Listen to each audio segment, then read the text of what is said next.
It's 11 p.m. in Sofia, and the trams have already stopped for the night.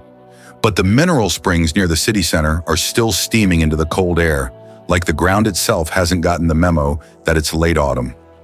Old men are filling plastic bottles from a public tap that's been running free since before either of their grandfathers were born. This is Bulgaria, population just under 6.4 million and shrinking every year, which is its own strange story we'll come back to. Sofia sits at the base of Mount Vitosha, close enough that on a clear morning you can see snow on the peak from a downtown coffee shop. The question was never really whether Bulgaria is beautiful. Photos already answer that. The real question is what that beauty happens to be standing next to, because in this country, gorgeous and grim tend to share a fence line. Now, the part almost no first-time visitor expects. Bulgaria sits on top of thermal mineral water, over 225 natural springs across the country, and Sofia is one of the only European capitals built directly above a functioning hot spring system. People have been bathing in these waters since the Thracians. Then the Romans built proper bathhouses over them, and the Ottomans built more on top of that. You can walk 5 minutes from Parliament and fill a bottle with water that's been rising out of the same ground for over 2,000 years, and it's still free. No permit, no fee, just a queue of grandmothers with empty 2-liter bottles. But look closer at daily life and the picture gets more textured.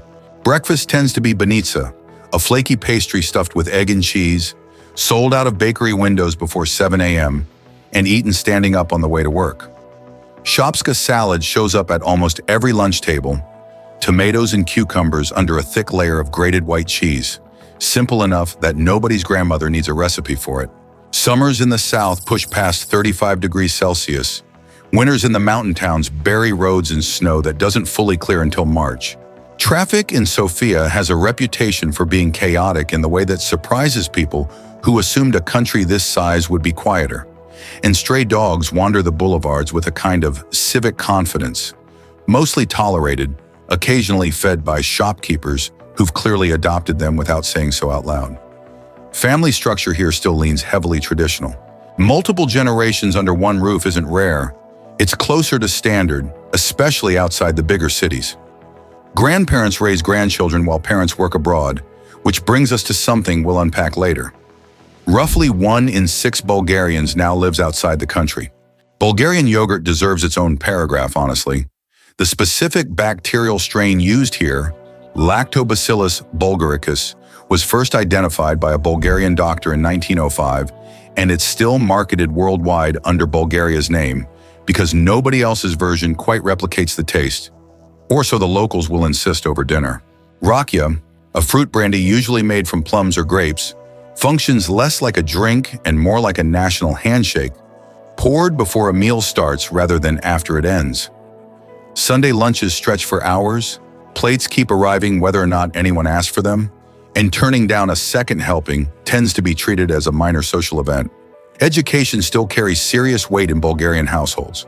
Math and science Olympiads are a genuine point of national pride, and Bulgarian students routinely placed near the top of international competitions, despite the country spending far less per student than most of Western Europe. Public transport in Sofia runs on an old but functional mix of trams, trolleybuses, and a metro system that's been expanding slowly since 1998. Village life outside the cities moves at an entirely different pace. Roosters instead of alarms, wood-fired stoves through winter, and a barter economy of vegetables and eggs that never fully disappeared, even after decades of central planning tried to replace it. Hold on to that thought about the diaspora. We'll get there. Yes, this is the part the title promised. Bulgaria has for decades carried an outsized reputation for the appearance of its women, and that reputation shows up everywhere, from tourism forums to pageant circuits. There's a genetic and historical backdrop worth mentioning. This land sat at a crossroads of Thracian, Slavic, Greek, and Ottoman populations for centuries, and that kind of long mixing tends to produce distinctive features, which is part of why the stereotype took root in the first place. Bulgaria has also punched well above its size at international pageants, and Sofia has built a small but real medical tourism industry around cosmetic and dental procedures priced far below Western Europe. But here's a fact that says more about the country than any of that. Bulgaria has one of the highest rates of women in STEM fields in the entire European Union, and women make up a majority of university graduates nationwide. The same country getting reduced to a punchline about looks is also quietly producing engineers, doctors, and IT specialists at a rate that outpaces most of the continent. The pressure that comes with being seen first as decorative in a country where the economy still lags badly behind the rest of the EU is its own quiet weight that doesn't show up in a 5-second travel clip. Talk to women here for more than a few minutes, and the conversation tends to move quickly from appearance to something closer to endurance. Keeping a household running, keeping family together, keeping a career alive, often while a spouse works construction in Germany for 8 months out of the year. This is a country whose resilience is genuinely written into its stone. Bulgaria was carved up by the Ottoman Empire for roughly 5 centuries, from the late 1300s until 1878, one of the longest continuous foreign occupations in European history. 2 world wars followed, then over 4 decades under a Soviet-aligned communist government that didn't end until 1989. There's a version of Sofia's history where an entire ancient Roman city, Serdica, sat buried under the modern city for so long that when construction crews building the metro broke through in the 2000s, they found intact streets, thermal baths, and a basilica still standing underground. More or less exactly where a bus stop had been for 50 years. The city didn't just build on top of its past, it's still finding it by accident. The communist decades left their own layer of scars and oddities. Bulgaria under Todor Zhivkov, who ruled from 1954 to 1989, became one of the Soviet Union's most loyal satellite states, sometimes described as being closer to Moscow than any other Eastern Bloc government. Entire towns were built from scratch around single factories. Monuments from that era still dot the countryside, including the abandoned Buzluja Monument, a flying saucer-shaped concrete structure perched on a mountain ridge that once hosted Communist Party congresses and now sits half-ruined, covered in graffiti, drawing urban explorers from across Europe. The transition to democracy in the 1990s brought hyperinflation, bank collapses, and a wave of organized crime that filled the vacuum left behind by a collapsing state, a period many older Bulgarians still describe as harder than communism itself. Joining the European Union in 2007 brought new roads, new investment, and a fresh wave of emigration as borders opened, and young Bulgarians realized they could earn triple their salary in Germany or the UK doing the same job. Now here's where the armchair daydream turns into a spreadsheet. A coffee in Sofia runs about $1.50. A 3-course dinner for 2, with wine, might land under $30 in the capital, and even less outside it. A 1-bedroom apartment in the city center rents for roughly $450 to $550 a month, which sounds like a steal to almost anyone coming from Western Europe or North America. But the average net monthly salary in Bulgaria sits around $1,000 to $1,800, the lowest in the entire European Union. That cheap dinner a tourist barely notices on their card statement can represent a meaningful slice of a local's weekly food budget. The cheapness that makes this country such an attractive stop on a budget trip is, underneath it, a distance measured in someone else's working hours. If you've made it this far and you're enjoying the trip so far, a like and a subscribe genuinely help this channel keep making them. This is the secret the title promised, and it isn't pretty. Sunny Beach, Bulgaria's most famous coastal resort town, has developed a well-earned reputation as one of the rowdier, scam-prone destinations in Europe, with a history of overpriced taxis, watered-down drinks sold at inflated prices, and reports of drink-spiking incidents that have made international headlines more than once. Petty theft targets tourists in crowded nightlife strips. Sofia itself is generally safe by European standards, but certain neighborhoods carry a reputation locals will quietly steer you away from after dark, and corruption remains a persistent issue in Bulgarian public life, with the country regularly ranking as one of the more corrupt member states in the EU by watchdog indexes. The danger here isn't dramatic or constant.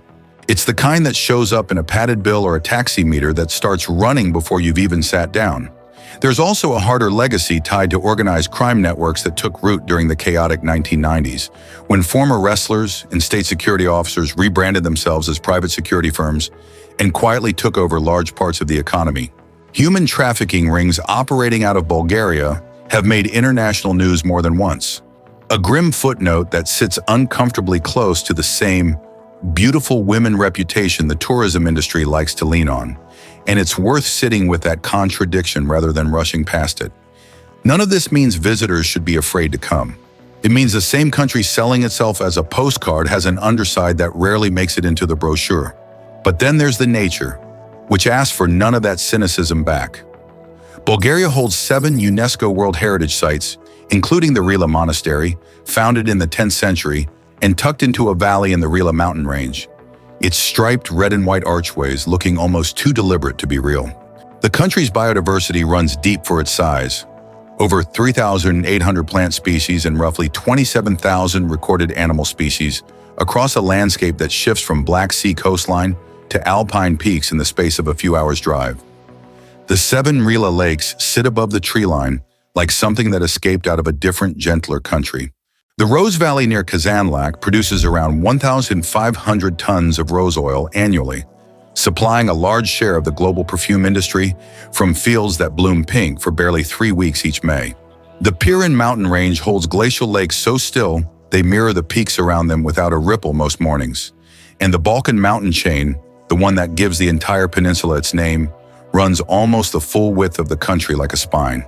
Belogradchik in the northwest has sandstone rock formations carved by wind and water into shapes locals have named after people and animals over the centuries, some of them 30 meters tall. The Black Sea coastline stretches for roughly 378 kilometers, alternating between packed resort towns and stretches of empty dune where you won't see another person for an hour. Even the caves compete for attention. The Devil's Throat Cave near the Trigrad Gorge drops a waterfall straight into darkness, and locals have folklore about it dating back further than anyone can properly source. If this country is starting to pull you in, here's where to actually put your feet first. Sofia works as a base for 2 or 3 days. The Alexander Nevsky Cathedral, the buried Roman ruins at Serdica, a short cable car up Vitosha for the afternoon. Plovdiv, one of the oldest continuously inhabited cities in the world, has an old town of cobbled streets and a Roman amphitheater still used for concerts. Veliko Tarnovo, the old medieval capital, sits dramatically along a river gorge and tends to surprise people who've never heard of it. The Black Sea coast north of Sunny Beach, around towns like Sozopol, offers a quieter, less exploitative version of the same beach holiday. For hidden gems, Koprivshtitsa is worth the detour, a small mountain town frozen almost entirely in 19th century architecture. Brightly painted houses lining cobblestone lanes, where a major uprising against Ottoman rule was launched in 1876. The Belogradchik fortress combines those same red rock formations with medieval walls built directly into the stone. For food, skip the tourist menu restaurants near major squares and look for a mahana, a traditional tavern, usually a block or 2 off the main strip, where a full meal with local wine costs less than a fast food combo back home. Renting a car is genuinely worth it here, since the best of Bulgaria, the monasteries, the mountain villages, the Rose Valley sits well outside train lines. Budget a week if you can. 3 days barely covers Sofia and Plovdiv, and this is a country that rewards the extra time. So here's the mirror this whole video keeps circling back to. Bulgaria gets reduced constantly to a handful of headlines. Cheap prices, striking women, communist leftovers, a wild coastal party scene. Every one of those headlines is technically true, and every one of them misses the country entirely. What's actually here is a place still digging its own Roman past out of the ground, still exporting more rose oil than almost anywhere on Earth, still producing more female engineers per capita than most of the EU while getting talked about mainly for its beauty pageants, and still absorbing the fact that 1/6 of its people had to leave just to make a living. Maybe the real question was never whether Bulgaria is beautiful, cheap, or a little rough around the edges. It's whether you've ever once lived a single day the way 6 million people here live all of theirs.